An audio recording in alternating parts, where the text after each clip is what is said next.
ನಿಮ್ಮ ಹೆಸರು? ವೆಂಕಟೇಶಪ್ಪ. ಓಕೆ, ಏನ್ ಸಮಸ್ಯೆ ಇದೆ ಇಲ್ಲಿ ರಸ್ತೆ ಜೊತೆಗೆ? ರಸ್ತೆಯಲ್ಲಿ ಇಲ್ಲಿಂದ ನಾವು ಮಾಲೂರ್ಗ್ ಹೋಗ್ಬೇಕಂದ್ರೆ 2 ಅವರ್ ತಗೊಂತದೆ. ಹಾ ಈ ಹಳ್ಳಗಳಲ್ಲಿ ಹೋಗ್ಬೇಕಂದ್ರೆ ಹಾ ಆತರ ಹಳ್ಳಗಳಿರೋದು ಮಾಲೂರ್ವರೆಗೂ. ಮಾಲೂರ್ಗೆ ಯಾವ ಕಡೆ ಏನ್ ಬಂದ್ರು ರಸ್ತೆ ಗುಂಡಿನೇ. ರಸ್ತೆ ಗುಂಡಿನೇ ಬಾರ್ಡರ್ ನಿಂದ ಹಿಡಿದು ಮಾಲೂರ್ವರೆಗೂ ಮಾಲೂರ್ ಇರೋದೇ ರಸ್ತೆ ಗುಂಡಿ ಒಳಗೆ. ರಸ್ತೆ ಗುಂಡಿ. ಯಾರು ಎಂ ಎಲ್ ಎ ಯಾರು ಇಲ್ಲಿ? ನಂಜೇಗೌಡ. ನಂಜೇಗೌಡ ಕಾಂಗ್ರೆಸ್. ಕಾಂಗ್ರೆಸ್ ಅವ್ರು. ಹೌದಾ, ಬರಲ್ವಾ ಅವ್ರು ಇಲ್ಲಿ?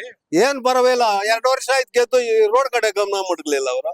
ಅಲ್ಲ, ಇದಕ್ ಮುಂಚೆ ಒಂದ್ಸಲ ಗೆದ್ದಿದ್ರಲ್ವಾ? 5 ವರ್ಷ ಗೆದ್ದಿದ್ರು. ಆಗ್ಲೂ ಒಂದ್ಸಲ ಹಾಕ್ಸಿದ್ರು. ನೋಡ್ ನೆಕ್ಸ್ಟ್ ಇದೇ ತರ ಆಗಿದೆ. ತಿರ್ಗಿ 2 ವರ್ಷ ಆಯ್ತು ಗೆದ್ದವ್ರು. ಇದ್ ಕಡೆ ತಲೆನೇ ಮಡ್ಗಲಿಲ್ಲ. ರೋಡ್ ನೋಡಿದ್ರೆ ಈ ತರ ಇದೆ. ಅಲ್ಲ, ನೀವುಗಳೆಲ್ಲ ಹೋಗಿ ಹಳ್ಳಿಯಿಂದ ಜಯಮಂಗಲದಿಂದ ಎಲ್ಲಾ ಮುಖ್ಯಸ್ಥರೆಲ್ಲ ಹೋಗಿ ಮಾತಾಡಲ್ವಾ ನಮ್ಮೂರಿಗೆ ರಸ್ತೆ ಬೇಕು ಅಂತ? ಎಲ್ಲಾರು ಹೋಗಿ ಕೇಳಿದ್ದಾರೆ, ಎಲ್ಲ ಆಗಿದೆ.